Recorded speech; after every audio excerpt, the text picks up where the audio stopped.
존귀와 영광을 받으소서. 하나님 어린 양 예수, 나라와 권세 영광 모두 주님께.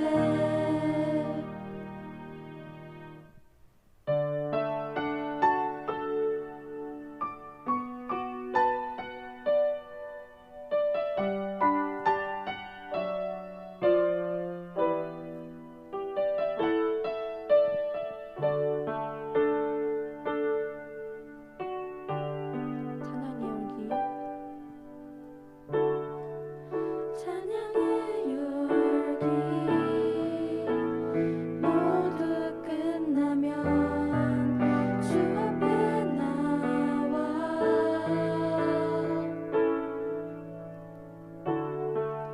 더욱 진실한 예배 드리네. 주님을 향한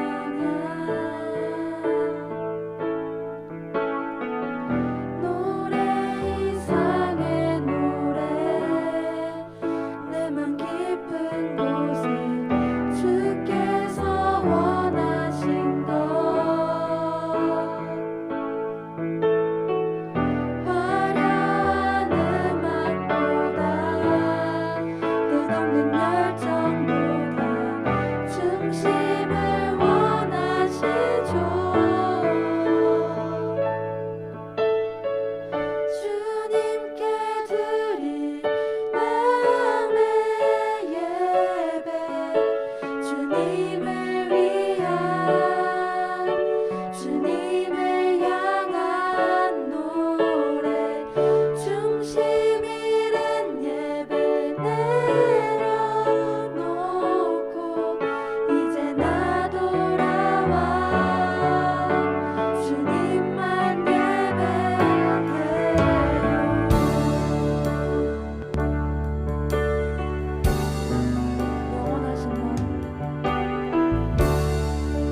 영원하신 왕, 표현치 못할 주님의 존귀.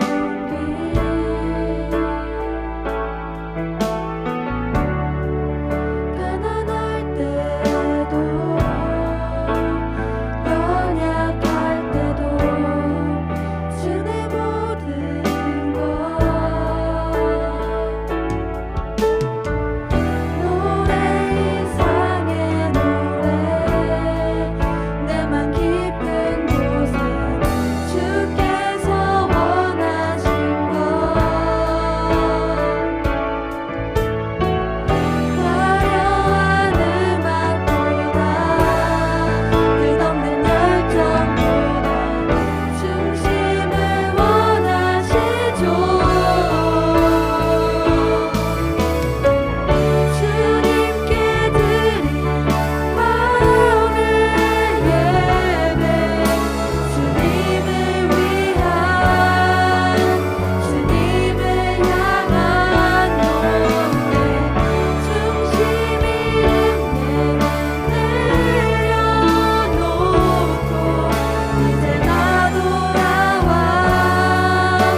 주님만 예배해요. 주님께 드릴 마음의 예배, 주님을 위한, 주님을 향한 노래, 중심 잃은 예배 내려놓고 이제 나 돌아와 주님만 예배. 주님께 드릴 마음의 예배, 주님을 위한, 주님을 향한 노래, 중심 잃은 예배 내려놓고 이제 나 돌아와 주님만 예배. 오늘 같이 말씀 나누겠습니다. 사무엘상 16장 1절에서 12절 말씀입니다. 사무엘상 16장 1절에서 12절 말씀이에요.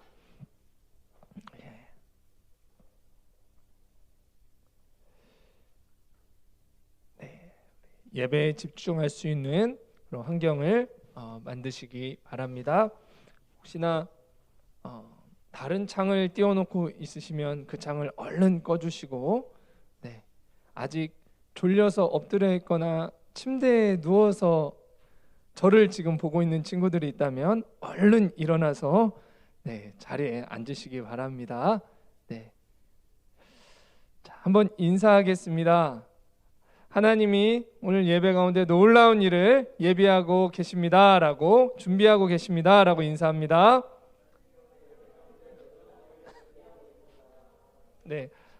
하준이 옆에서 이렇게 딱 인사하고 있는데 같이 서로 인사하고 자, 말씀 본문을 제가 읽고요, 마지막 12절은 처한 곳에서 다 같이 한 목소리로 읽겠습니다. 여호와께서 사무엘에게 이르시되 내가 이미 사울을 버려 이스라엘 왕이 되지 못하게 하였거늘 내가 그를 위하여 언제까지 슬퍼하겠느냐. 너는 뿔에 기름을 채워 가지고 가라. 내가 너를 베들레헴 사람 이새에게로 보내리니 이는 내가 그의 아들 중에서 한 왕을 보았느니라 하시는지라. 사무엘이 이르되 내가 어찌 갈 수 있으리까. 사울이 들으면 나를 죽이리이다 하니 여호와께서 이르시되 너는 암송아지를 끌고 가서 말하기를 내가 여호와께 제사를 드리러 왔다 하고 이새를 제사에 청하라. 내가 내게 행할 일을 가르치리니 내가 내게 알게 하는 자에게 나를 위하여 기름을 부을지니라. 사무엘이 여호와의 말씀대로 행하여 베들레헴에 이르매 성읍 장로들이 떨며 그를 영접하여 이르되 평강을 위하여 오시나이까. 이르되 평강을 위함이니라. 내가 여호와께 제사하러 왔으니 스스로 성결하게 하고 와서 나와 함께 제사하자 하고 이새와 그의 아들들을 성결하게 하고 제사에 청하니라. 그들이 오매 사무엘이 엘리압을 보고 마음에 이르기를 여호와의 기름 부으실 자가 과연 주님 앞에 있도다 하였더니 여호와께서 사무엘에게 이르시되 그의 용모와 키를 보지 말라. 내가 이미 그를 버렸노라. 내가 보는 것은 사람과 같지 아니하니 사람은 외모를 보거니와 나 여호와는 중심을 보느니라 하시더라. 이새가 아비나답을 불러 사무엘 앞을 지나게 하매 사무엘이 이르되 이도 여호와께서 택하지 아니하셨느니라 하니 이새가 산마로 지나게 하매 사무엘이 이르되 이도 여호와께서 택하지 아니하셨느니라 하니라. 이새가 그의 아들 7을 다 사무엘 앞으로 지나가게 하나 사무엘이 이새에게 이르되 여호와께서 이들을 택하지 아니하셨느니라 하고 또 사무엘이 이새에게 이르되 내 아들들이 다 여기 있느냐. 이새가 이르되 아직 막내가 남았는데 그는 양을 지키나이다. 사무엘이 이새에게 이르되 사람을 보내어 그를 데려오라. 그가 여기 오기까지는 우리가 식사 자리에 앉지 아니하겠노라. 이에 사람을 보내어 그를 데려오매 그의 눈빛이 붉고 눈이 빼어나고 얼굴이 아름답더라. 여호와께서 이르시되 이가 그니 일어나 기름을 부으라 하시는지라. 아멘. 오늘 말씀의 제목은 중심을 보시는 하나님입니다. 하나님이 어떤 분이시냐면요, 하나님은 과거나 현재나 동일하신 분이십니다. 구약에 말씀하신 것과 신약에 말씀하시는 것들이 다르지 않아요. 구약의 하나님과 신약의 하나님이 다르지 않습니다. 오늘부터 다윗에 대해서 보면서 하나님과 이 영적인 원리를 보고자 합니다. 특히 하나님이 세우시는 그 사람에 대해서 말씀을 나누고자 해요. 구약의 하나님이 이 다윗을 세워가시는 그 영적인 원리들이 지금에도 동일하게 우리에게 적용이 되는 것입니다. 다윗을 세우신 그 하나님은 지금도 동일한 말씀과 동일한 원리로 사람을 찾으시고 사람을 세워가시고 그 사람을 통하여 하나님의 뜻들을 이루어가십니다. 시대가 변하니까 하나님이 바뀌시나, 시대가 변하니까 하나님이 세우시는 사람의 원리도 바뀌실까? 전혀 그렇지 않습니다. 하나님은 동일하시고 하나님의 말씀은 변하지 않는 것입니다. 그 말씀으로 하나님은 영적인 원리, 이 세상 영적인 원리로 이 세상을 다스려 가시는 거예요. 자, 그렇다면 우리가 하나님의 말씀을 알고 우리가 하나님의 말씀으로 돌아가고 이 영적인 원리를 따라서 우리 자신을 꺾고 회개하는 자리로 나아간다고 하면 하나님은 언제라도 우리를 세우실 수 있다는 것을 믿으시기 바랍니다.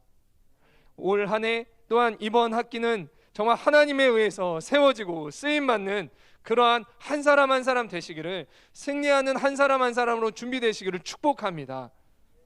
우리가 건물을 많이 높이 올리는 것보다 더 중요한 게 무엇일까요? 기초를 탄탄하게 하는 것입니다.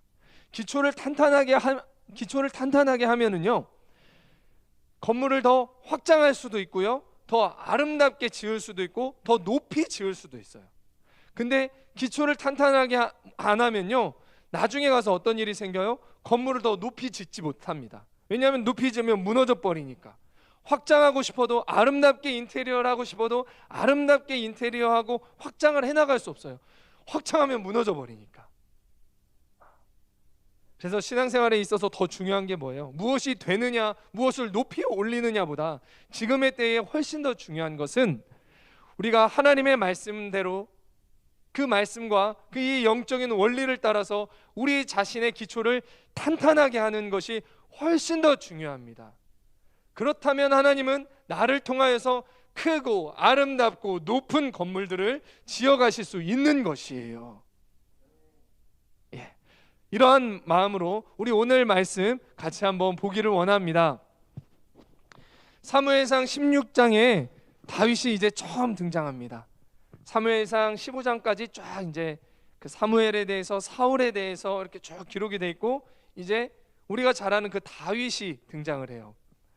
이스라엘 백성이 선지자를 통해 하나님의 말씀을 듣는 국가 체제를 거부하고 이웃 나라들처럼 왕을 요구해요. 우리도 옆 나라 보니까 왕이 있던데 우리도 왕 세워주세요.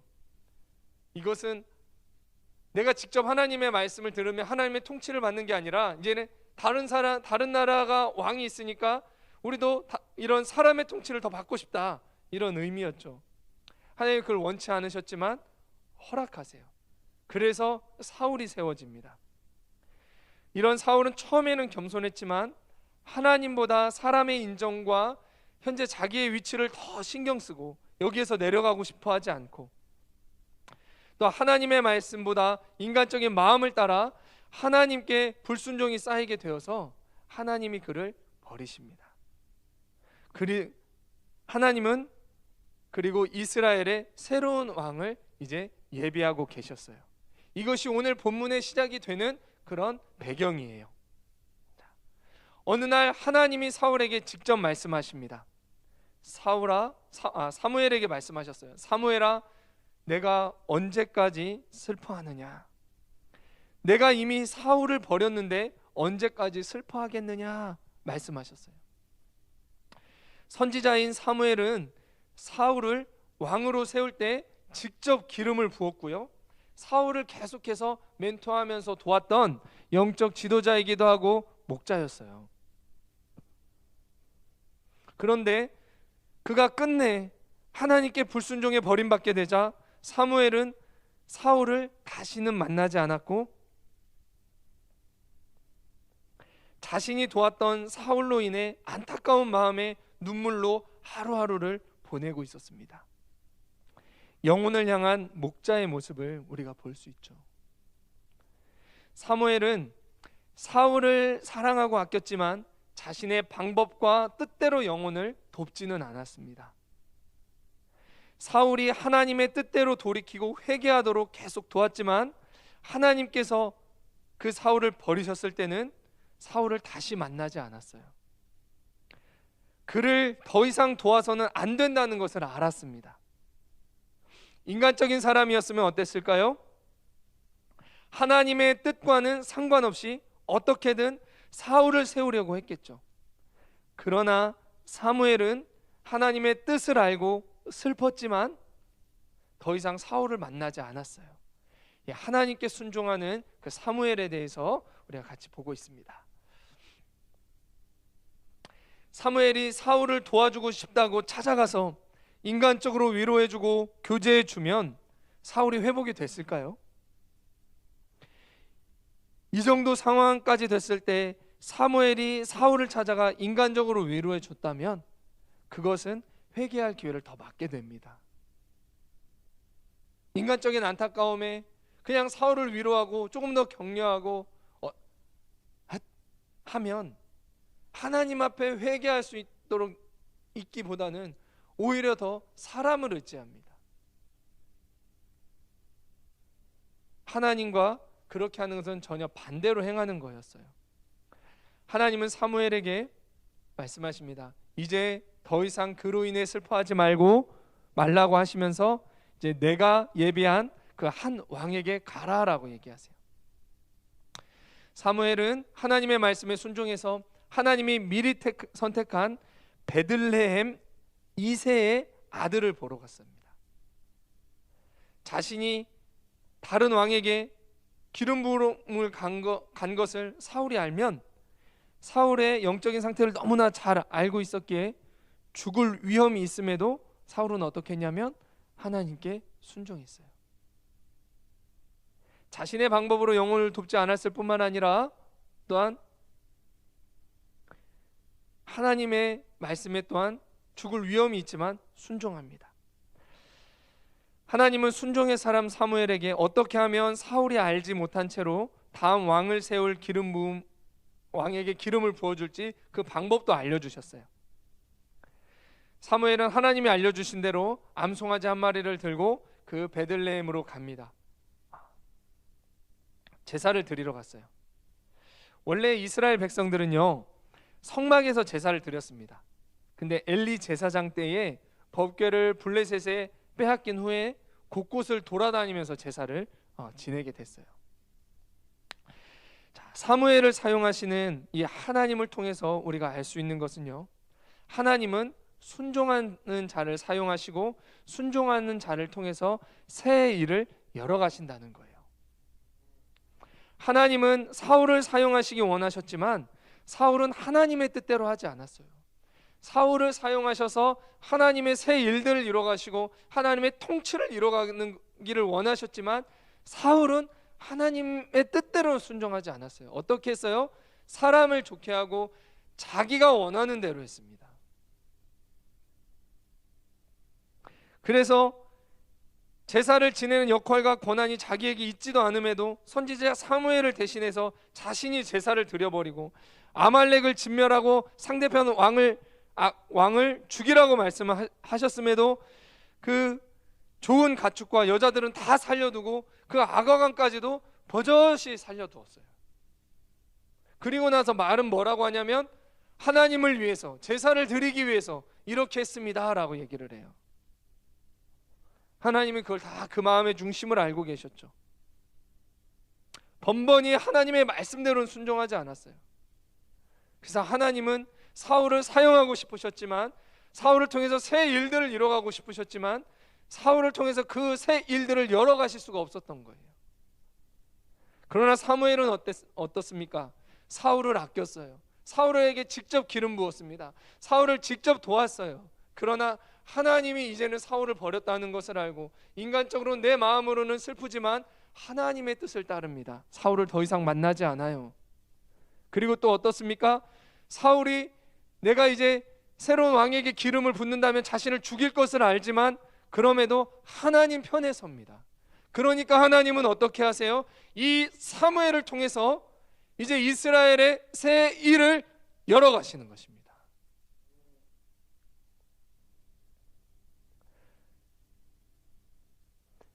우리에게 한번 이 모습들을 적용해 보기를 원합니다. 내가 인간적인 정에 이끌려 하나님이 원하시지 않는 일들을 하는 모습이 내게 있는지 한번 돌아보기를 원해요. 하나님이 원하시지 않지만 사람을 기쁘게 하려고 하고 친구를 따라 죄를 짓는 모습이 내게는 없나? 우리 한번 내 모습을 한번 돌아보기를 원합니다. 하나님께 순종하기보다는 사람을 기쁘게 하기 위해서 사람을 더 우선시하고 내 위치를 생각하고 그래서 하나님의 뜻을 불순종하고 있는 모습이 내 안에 있지는 않나? 우리 모습을 한번 돌아보는 시간이 되기를 바랍니다. 하나님은 새로운 역사를 시작하시기 위해 나를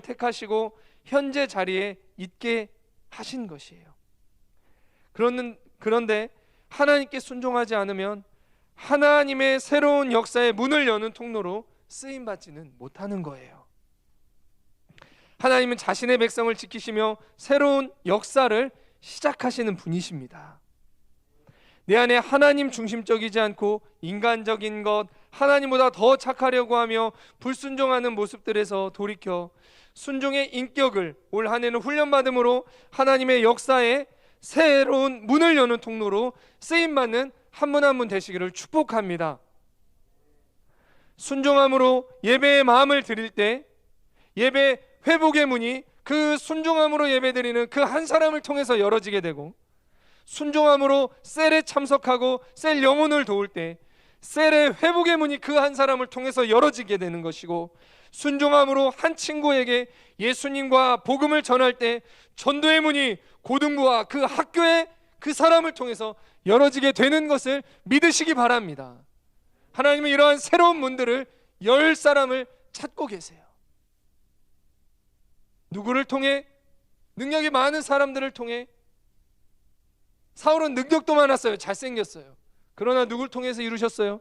사무엘을 통해서 새로운 시작을 하십니다. 나를 통해 고등부의 예배 회복의 문이 열리고, 전도의 문이 열리고, 리더가 세워지는 문이 열리고, 학교 기도 모임 개척의 문이 열리고, 예수님을 믿는 자들이 학교 안에서 하나님이 주시는 은혜와 지혜로 선한 영향력을 나타내는 그러한 문들이 열리게 되기를 축복합니다.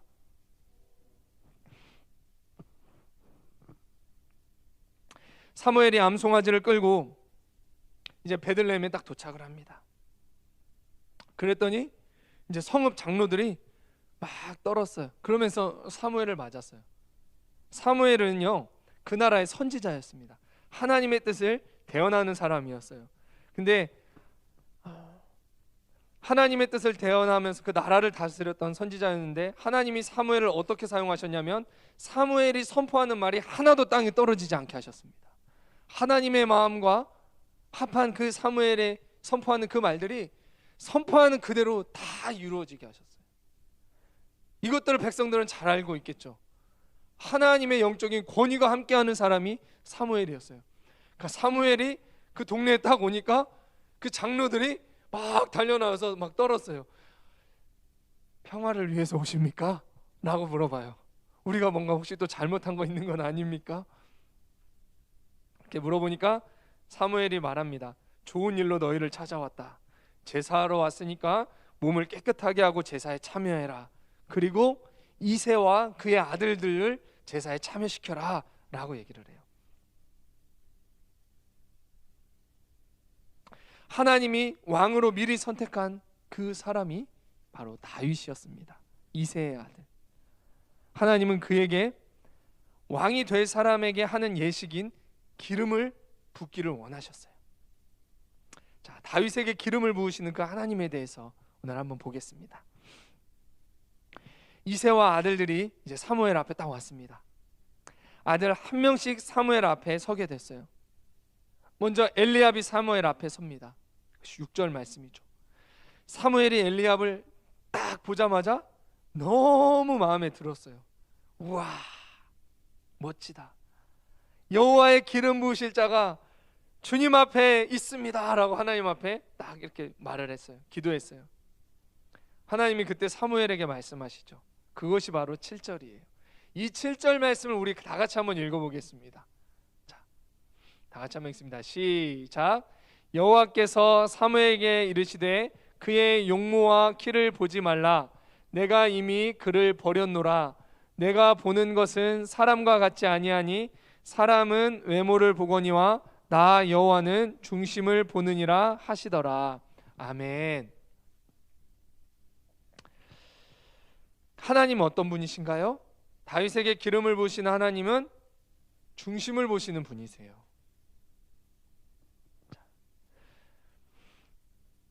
엘리압 딱 봐도 멋지고 뭔가 일을 낼 것 같았어요. 외모도 굉장히 출중하고요, 키도 크고 잘생기고 장자였어요. 그러나 하나님은 그를 쓰지 않기로 결정하십니다. 하나님은 사람을 택하시고 세울 때 어떻게 하시냐면요, 중심을 보고 세우십니다. 우리는 외모에 속아요. 사무엘도 외모에 속는데 우리는 더 할 것 같아요. 이 하나님의 사람 사무엘도 와, 엘리야 보니까 정말 너무 멋진 거야. 우리 조금만 헌신하면, 또 잘생겼으면, 노래 잘하면, 말을 너무 잘하면, 너무 웃기면 그런 사람들 하나님 쓰실 것 같아요. 그러나 하나님은요, 어떤 사람을 쓰시냐면요, 마음 중심을 보고 그 사람을 쓰십니다. 마음 중심을 보세요. 잠언 25장 4절 말씀입니다. 우리 교회에 신년에 주신 그 말씀이기도 한데요, 25장 4절 말씀, 은에서 찌꺼기를 제하라. 그리하면 장색에 쓸만한 그릇이 나올 것이요. 은에서 찌꺼기를 제하면 장색, 그 그릇을 이렇게 파는 사람, 그런 사람이 그 사람이 쓸만한 그 그릇이 될 것이다 라는 거예요. 찌꺼기를 제하면. 그리고요, 디모데후서 2장 20절 21절에도 이렇게 말씀하세요. 큰 집에는 금그릇과 은그릇뿐 아니라 나무그릇과 질그릇도 있어서 귀하게 쓰는 것도 있고 천하게 쓰는 것도 있나니, 그러므로 누구든지 이런 것에서 자기를 깨끗하게 하면 귀히 쓰는 그릇이 되어 거룩하고 주인의 쓰심에 합당하며 모든 선한 일에 준비함이 되리라. 아멘. 자, 하나님은요, 어떠한 사람을 쓰세요? 그 마음의 중심이 깨끗한 사람을 쓰십니다. 하나님은 재질이 은이라고 금이라고 해서 쓰시는 게 아니에요. 중심이 깨끗한 사람, 중심이 어린아이와 같이 하나님을 순수하게 사모하는 그 사람을 사용하신다는 것을 믿으시기 바랍니다. 비록 사람들이 주목할 만한 게 없는 나무 그릇이고 질그릇일지라도 깨끗한 그릇을 사용하십니다. 그래서 그릇을 어떻게 하세요? 디모데후서 말씀해 보니까 그걸 구별하십니다. 그 중심이 깨끗한 사람을 구별하세요. 쓰기 위해서 구별하세요. 그리고 주인의 쓰기에 합당한 용도로 준비시켜 가십니다. 모든 선한 일에 준비가 되게 하시는 분이 하나님이시라는 것을 믿으시기 바랍니다. 주님 앞에 쓰임 받기를 원하시죠? 그러면 우리의 패러다임이 바뀌어야 돼요. 내 안에 더러운 것은 뭐가 있나요? 은에 남아있는 찌꺼기와 같은 것, 바로 그것은 죄입니다. 죄. 그리고 죄와 상처를 타고 들어온 어떤 생각, 또 나도 알 수도 있고 모를 수도 있는 그런 습관들, 죄의 습관들, 이러한 것들이 바로 찌꺼기들이에요. 우리를 더럽게 하는 것들이에요. 그럼 이것을 우리가 어떻게 깨끗하게 할 수 있나요? 그것은 회개를 통해서 깨끗하게 됩니다. 하나님은 회개할 수 있는 말씀을 내게 주십니다. 예배 시간 말씀을 내게 하시는 말씀으로 들으면요, 하나님이 내 모습을 영으로 깨닫게 하세요. 말씀을 깨닫게 될 때 회개가 일어나고요, 죄사함을 통해서 깨끗한 그릇이 되는 거예요. 예수님은 나의 죄를 씻기기 위해 십자가에서 피 흘리시며 돌아가신 분이십니다. 하나님께 나아가 회개할 때 그 피가 나를 깨끗하게 해요. 무엇보다 말씀을 통해 내 모습을 깨닫게 되고 십자가 앞으로 나아가는 은혜가 있기를 축복합니다. 회개를 통해 죄사함을 받고 그렇게 깨끗하게 된 그 사람을 하나님이 사용하세요. 한 번의 예배로 인생이 달라진다, 바로 그렇게 말할 수 있는 그 이유가 바로 여기에 있는 것이에요. 올 한 해는 예배를 통해 회개되는 한 해가 되시기를 바랍니다. 회개를 하면, 그 십자가 앞으로 나아가면 내 생각이 달라지고 오랫동안 괴롭혔던 육신의 질병, 내 생각, 나의 감정의 어떤 질병들, 그런 것들이 치유되고 인생이 새롭게 되는 것이에요.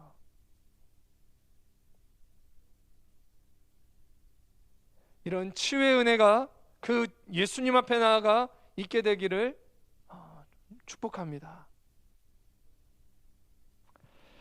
하나님이 내게 하시는 말씀이 안 들리면요, 그럼 우리가 어떻게 해야 되느냐? 자, 자세를 낮춰서 하나님, 제게 하시는 한 말씀이 들려지게 해주세요 라고 구해야 돼요. 많은 방해 속에 내 마음밭이 말씀을 듣지 못하는 마음밭이어도 하나님은 자신을 낮추는 자, 마음이 상한 자에게 긍휼과 은혜를 베풀어 주시는 분이십니다. 이게 30편 34편 18절 말씀이에요. 같이 한번 읽습니다. 시작. 여호와는 마음이 상한 자를 가까이 하시고 중심으로 통회하는 자를 구원하시는도다. 아멘. 내가 정말 말씀을 들을 수 없는 마음 상태고요, 말씀이 나한테 안 들리고요, 그래도 방법이 있어요.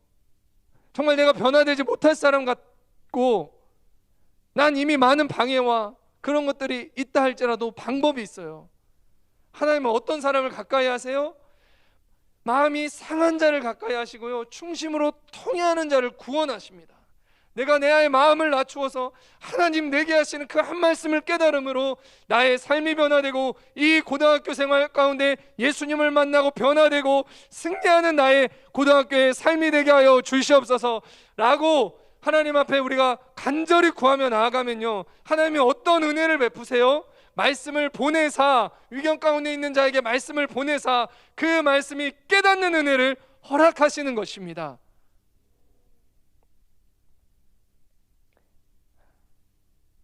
하나님은 겸손한 자에게 은혜를 베푸시는 좋은 분이세요. 내가 영적으로 지금 변화되지 못했고 내가 하나님의 말씀이 나에게 하시는 그 말씀으로 깨닫지 못한다 하더라도 변화될 수 있는, 그 역전할 수 있는 그 기회를 주님이 말씀해 주고 계시는 겁니다. 이렇게 해서요, 내 마음을 깨끗하게 하면 하나님은 내가 어디에 있든지 쓰세요. 내가 베들레헴에 있어도요, 하나님은 내 마음을 깨끗하게 하면 그곳까지 찾아오셔서 기름을 부으시는 것입니다. 내가 세상에서 튀려고 노력하기보다 하나님 앞에 그 중심을 깨끗하게 하시기를 바랍니다. 내가 정말 튀려고 잘 되려고 그렇게 공부하지 말고 순종해서 하나 공부하고 죄를 깨닫기 위해서라도 한번 순종해서 공부해 보시기를 바라요. 그러면요, 하나님은 그걸 통해서 내 마음을 준비시키시고 내가 어디에 있든지 하나님이 나에게 기름을 부으시고 세우신다는 것을 믿으시기 바랍니다. 그러면 하나님은 또한 어떤 분이셨냐면 막내 그 목동에게 기름을 부으시는 분이시죠. 이걸 통해서 그러면 다윗의 그 중심이 어떠했는지를 성경이 또한 구체적으로 좀 풀어내고 있어요. 그 중심을 보시는 하나님이 다윗의 어떠한 중심을 보셨는지 그것을 한번 마지막으로 보고자 합니다. 첫 번째로 다윗은 충성됐어요. 첫째 아들 엘리압도 하나님이 이미 선택한 사람이 아니었고, 두 번째 아들 엘리아답도 아니었어요. 셋째 아들 삼마도 아니었어요. 제사에 참여했던 7 아들 모두 사무엘 앞에 섰지만 그들 모두 아니었어요. 그러자 사무엘이 이상해서 이새에게 물어봅니다. 분명 하나님은 이새의 아들 중에 내가 이제 기름 부을 그 왕이 있다라고 얘기하셨는데 왜 아무도 없는 거지?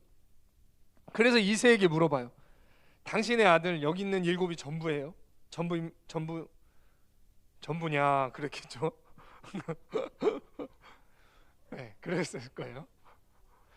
그러니까 이새가 아닙니다 하고 성경에 보면요, 한국말이 조금 더 잘 번역이 된 거라고 좀 생각이 돼요. 아직 막내가 남아 있는데라고 해요. 아직 막내가 남아 있는데 양을 치고 있습니다. 좀 어떤 뉘앙스예요? 아직 막내가 남아 있는데. 그러니까 사무엘이 이 얘기를 듣고 그럼 빨리 가서 그 아이를 데려오라는 거예요. 그때까지 난 밥도 안 먹고 기다리겠다 얘기를 합니다. 자, 다윗도요, 민족 지도자 사무엘이 자기 동네에 와서 직접 제사를 직접 주관하고, 특별히 아버지와 아들들 모두 자기 가족들 다 초대받은, 자기도 아들이잖아, 그 초대받은 그 제사에 참석하고 싶었을 거예요. 그러나 아버지는 다윗을 부르지 않았어요. 양치고 있으라는 거예요. 너는. 다윗은 이때 어땠나요? 아버지가 말씀하신 대로 충성스럽게 양을 치고 있었어요. 이것을 우리에게 적용해 보죠. 하나님은 하나님이 내게 맡기신 그 일을 충성되이 감당하고 있을 때 나를 부르셔서 기름을 부으십니다. 다윗이 아무것도 안 하고 있었던 것이 아니라 충성되이 불평원망하지 않고 양을 치고 있었어요. 아무것도 안 하고 있었는데, 팅가팅가 놀고 있었는데, 그냥 멍 때리고 있었는데 하나님이 다윗에게 그냥 갑자기 어느 날 기름 부어가지고 왕으로 세우신 것이 아니에요. 중심을 보시는 하나님이 뭘 보고 계셨는지를 좀 보시기를 바래요. 나는 왜 저기 못 가? 나도 제사에 참여하고 싶은데. 원망 불평하지 않았어요. 아버지께서 양을 치라고 하니 그 양을 충성되이 치고 있었습니다. 그걸 누가 알고 있었어요? 그걸 누가 다 보고 계시는 거예요 지금? 하나님이 보고 계신 거예요. 하나님 왜 저 안 사용하세요? 하나님 왜 저 안 높여주세요? 하나님 왜 나에게는 이러한 은혜 안 주세요? 우리가 이렇게 말할지 모르지만 아무도 보지 않는 곳에서 나를 보고 계신 하나님 앞에 내 마음을 어떻게 표현하고 있는지를 한번 돌아보시기 바랍니다. 다윗은 자신이 왕이 되려 하지 않았어요. 하나님, 내가 언제 왕이 되려고 했습니까? 나중에도 이렇게 고백해요. 왕이 되려고 기도한 적도 없어요. 충성되이 양을 치고 있는데 하나님이 그 중심을 보시고 그를 부르신 것입니다. 하나님은 사심 없는 다윗, 충성된 다윗에게 기름을 부으셨어요. 충성되다라는 말은 뭐예요? 보여질 때나 보여지지 않을 때나 동일하게 그것을 시킨 사람에게 헌신된 것을 말해요. 보여질 때는 헌신하고 보여지지 않을 때는 딴짓하는 것은 간사한 거죠. 그건 충성된 게 아니에요. 먼저 사심을 버리고 하나님이 현재 내게 맡겨주신 일, 때론 부모님을 통해 말씀하신 그것에 먼저 충성된 자가 되시기를 바랍니다.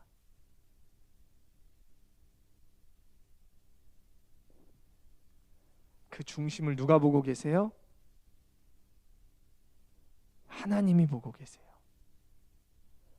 그 아버지 말에 순종해서 충성되이 그 일들을 하고 있는 그 다윗을 하나님이 보고 계시는 거예요. 하나님은 그 사람을 이제 그 사람을 보내시는 그 영역에서 하나님을 나타내도록 기름을 부으시는 거예요. 자, 또한 이 다윗은 뭐 하고 있었어요? 양들을 돌보고 있었어요. 충성되이 하고 있었던 것이 바로 양들을 돌보는 일이었죠. 상징적인 의미가 매우 큽니다. 다윗은 가고 싶은 제사에 참여하지 못하자 내가 양이나 돌볼 사람이야 막 하면서, 저 같았으면 어때요? 이놈의 양 때문에 양에게 로우킥 날리고 막 양 막 발로 차고 막 나무로 막 때리고 막 새총으로 막 괴롭혀. 너 때문이야 막. 너 때문에 내가 못 갔잖아 막. 이렇게 하지 않았어요. 양들에게 화풀이 하지 않았습니다. 맡겨주신 양들을 귀하게 돌보고 있었어요. 현재 자기가 있는 곳에서 양을 돌봤던 다윗에게 하나님은 나라를 맡겨 백성을 돌보도록 하신 거예요. 더 많은 양을 맡기시는 겁니다. 그 시작을 하시는 거예요. 중심이 깨끗하니까 디모데후서 말씀처럼 어떻게 해요? 이제 구별하시고요, 주인의 쓰시기에 합당하게 모든 선한 일에 준비되게 하시는 것이에요.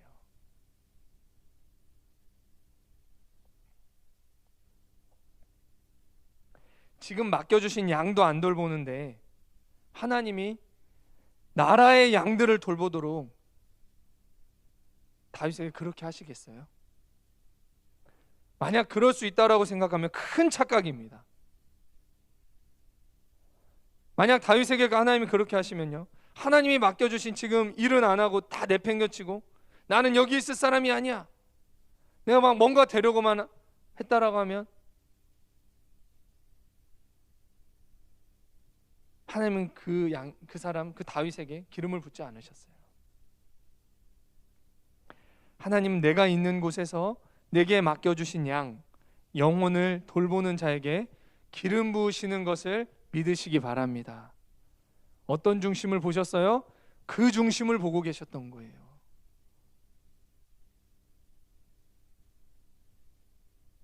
그러니까 비록 양치는 사람이었지만 그 나라를, 백성을 돌보고 섬기는 자로 하나님이 기름 부으시는 거예요. 얼마나 충성되이 섬겼는지 그 중심을 다 보고 계셨던 거예요. 다윗이 얼마나 이 양들을 정말 중심을 다해서 섬겼는지가 성경 곳곳에 나와 있죠. 궁극적으로 제자들이 해야 할 일이 무언가요? 여러분, 예수님을 따르는 왜 제자 되고 싶으세요? 예수님께 배우는 그 구별된 제자 왜 되고 싶으신가요? 하나님이 사용하신 사람들이 해야 할 일이 뭔가요? 양을 돌보는 거예요. 나를 보내시는 그곳에서, 현재 위치에서 영혼을 섬기라고 보내시는 거예요. 내게 주신 권력과 영향력을 가지고 군림하고 시키라고 나를 그곳에 보내시는 것이 아니라 그곳에서 양들을 섬기라고 나를 보내시는 겁니다.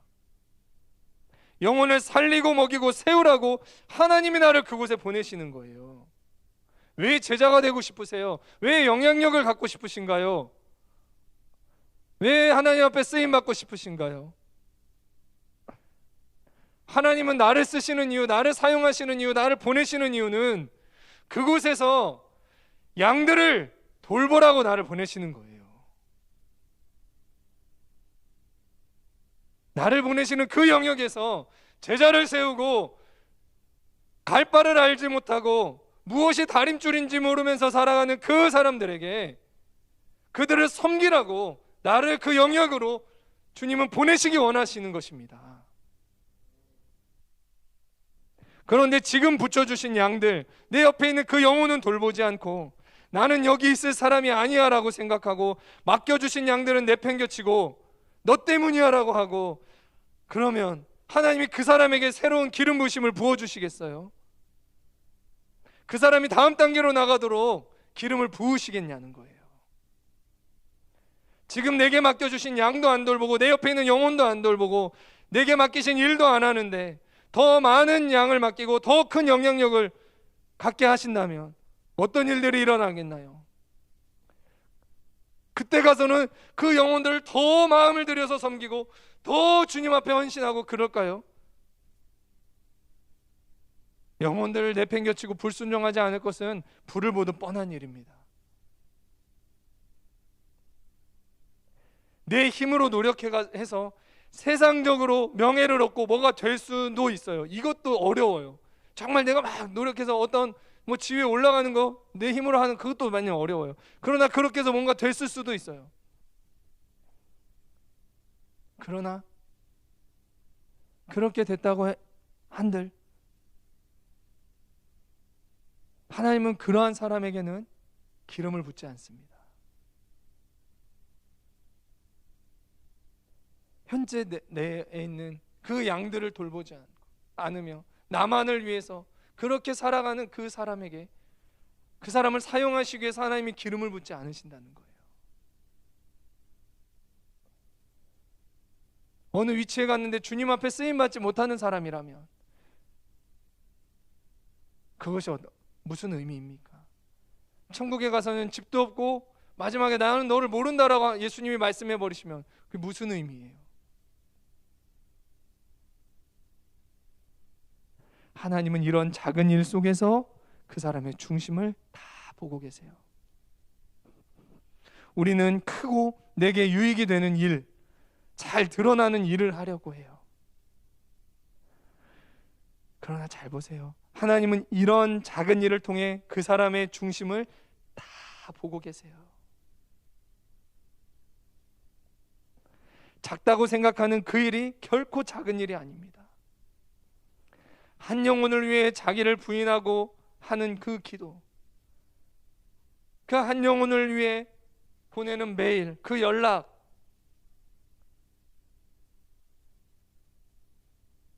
교회에서만이 아니라 교회 친구들과 선생님이 보지 않는 그곳에서 한 영혼에게 예수님을 전하고 예수님을 전하기 위해 억울함을 감당했던 그 일들,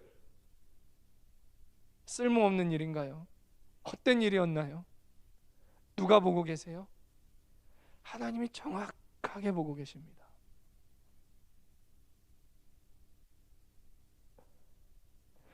후배들을 위해서 나를 부인하고 인사하고 다가가지고 주님이 원하시니까 얼마나 귀한 우리 후배들이에요. 그거 누가 보고 계세요? 그 중심 누가 보고 계세요? 선생님은 안 알아줄지도 몰라요. 하나님은 근데 그 중심을 보고 계시는 거예요. 나 살기 바쁘고 교회 안에서 나 은혜 받기 바쁘고 그렇게 살아가는 사람과 정말 주님이 사랑하시는 그 영혼이기 때문에 고등부 와서 외로울, 고등부 와서 어색할 우리 후배들에게 다가가서 손을 한번 내미는 그 마음의 중심을 누가 알고 계실까요? 그걸 누가 다 보고 계실까요? 그러면서 그 영혼을 위해서 기도하는 그 중심을 누가 보고 계시는 걸까요? 하나님은 바로 그걸 보고 계시는 거예요. 그걸. 하나님은 그걸 보고 계세요. 그걸.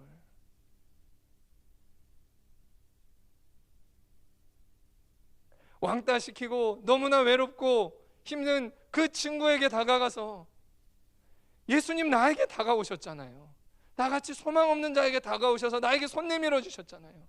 그 친구에게 가서 예수님의 마음을 나타내는 거, 사람들 눈치 보면서 나도 그 친구를 멀리할 게 아니라 나도 그 친구에 가서 손 내미는 거, 누가 보고 계세요? 그 중심을 예수님이 다 보고 계시는 거예요.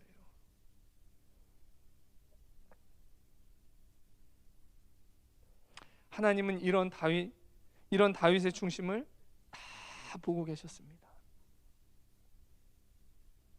다윗이 우연히 기름 부음을 받은 게 아니에요. 제가 안타까운 것은요, 우리 고등부에 나도 하나님 앞에 한번 기도해 봤다, 하나님 나 안 만나 주시더라, 이런 친구들이 좀 많아요.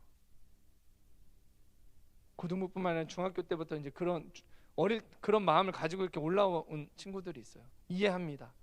이해해요. 저 너무나 잘 이해해요. 저는 공동체에서 은혜 제일 없는 사람이었어요. 제가 왜 이 공동체에 있어, 그런 소리 들었던 사람이에요. 저는. 너무 잘 이해해요. 근데 말씀드리고 싶은 것은요, 하나님은 그 작은 일에 대해서 중심을 다 보고 계세요. 하나님 나 왜 이거 안 들어주세요? 나 왜 이거 안 들어주세요? 그냥 잠깐 기도해, 내가 원하는 거 얻으려고 기도하고 하나님이 안 들어주시면 확 토라져 버리는 그런 마음의 중심이 아니라 정말 주님 때문에 그 영혼을 섬기고 주님 때문에 그 작은 일들을 감당하고 나에게 은혜를 없더라도 날 사랑하신 그 주님 앞에 나도 충성을 하고 주님을 사랑하는 그 작은 마음들 다 보고 계세요. 무엇 때문에 기도하고 있는지 그 중심 주님 모르시겠어요?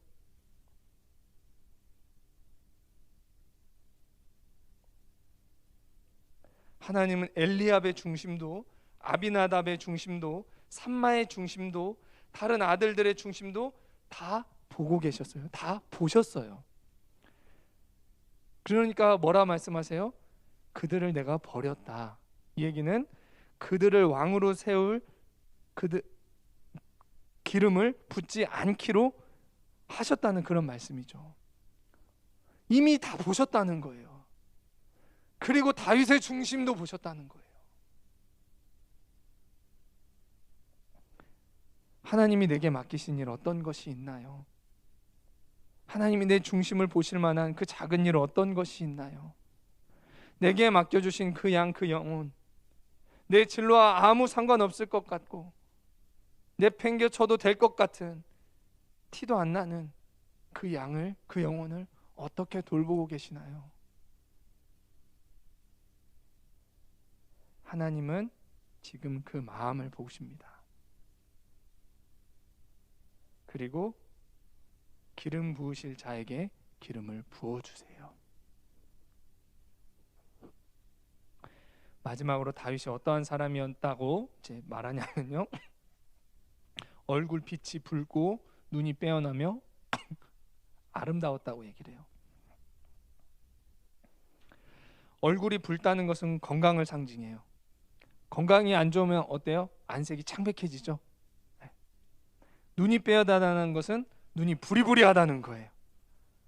눈이 크냐 작냐 이게 아니에요. 만약 눈 크냐 작냐라고 하면 저는 일단 탈락. 저는 그렇게 생각하진 않는데 제 아내가 자꾸 눈 작다고 놀리더라고요. 가끔 막 말싸움해서 내가 조금 이기면은 근데 보여? 막 이렇게 해. 인신공격을 해. 그리고 꼭 기도할 때 뭐 딸들이 자기 눈 닮아서 너무나 감사하대. 내 눈이 어때서? 예를 들면 눈 크기로 주님이 외모로 사람을 세우시고 쓰신다면 저는 탈락. 내 객관적으로 작나? 그게 아니라 눈빛이 살아있다는 거예요. 멍한 게 아니라 초점이 없었는 게 아니라 눈빛이 살아있다라는 거예요. 사명을 위해서 살아가는 거죠. 뭔가를 하고 있다라는 거죠. 얼굴이 아름답다는 것은요, 하나님과 바른 관계 안에서 훈련받고 있다는 거예요. 즉 하나님의 은혜가 그에게 있다는 걸 말해요. 어떤 사람은 얼굴이 너무 잘생기고요, 이쁜데 얼굴에 아름다움이 사라진 사람이 있어요. 너무 멋있고 아름답게 꾸몄는데 빛이 없어요. 반면 어떤 사람은 잘생기고 이쁜 건 아닌데 아름다운 사람이 있어요. 얼굴에 빛이 있어요. 은혜가 있는 사람의 특징입니다. 하나님 안에서 바른 길을 가고 있다라는 증거예요. 그 사람이 고난 중에 있어도 하나님이 원하시는 그 길을 가고 있고 하나님이 하라는 것을 하고 하나님이 보시기에 바른 마음을 가지고 훈련받고 있는 그 사람은 환경이 어려워도요, 얼굴에 아름다운 빛이 납니다. 그 사람은 은혜가 있거든요. 고등학교 생활, 여러분 스트레스가 많으시죠? 알게 모르게 그런 스트레스가 있을 거예요. 그래도요, 여러분 외적으로 꾸며서 아름다운 게 아니라 힘든 상황 속에서도 하나님의 길을 걸어가심으로 인해서, 하나님의 훈련을 받으심으로 인해서 하나님이 주신 아름다움이 흘러나오는 한 사람 한 사람, 그런 고등학교 생활 되시기를 축복합니다. 공부하니까 화장도 안 하고 뭐 이렇게 한다고 해서 그 사람이 아름답지 않은 게 아니에요. 대학교 가면 더 멋있게 이쁘게 막 꾸며야지, 그것도 좋은 마음이에요. 그러나요, 내적인 그 아름다움을 지금부터 준비하셔서 진정한 아름다움을 나타내는 고등학생들 되시기를 축복합니다. 결론입니다. 오늘부터 하나님이 세우시는 사람에 대해서 이 다윗을 중심으로 보고자 해요. 하나님이 우리 가운데 주셨던 영적인 원리들을 또 이 안에 많이 다시 나올 겁니다. 내 마음 중심을 살피시는 하나님 앞에서 마음을 깨끗하게 하고 보이지 않는 곳에서 하나님을 위해 살아가시기를 바랍니다. 그렇다면 하나님은 내가 어디에 있든지, 사람들은 나를 부르지 않는다 하더라도 하나님은 내 마음을 보시고 나를 찾아오셔서 불러 세우시는 것입니다. 그런 준비가 되는 그런 기초를 닦는 저와 여러분 되시기를, 그런 고등학교 생활 되시기를, 그런 올 한 해 되시기를 축복합니다.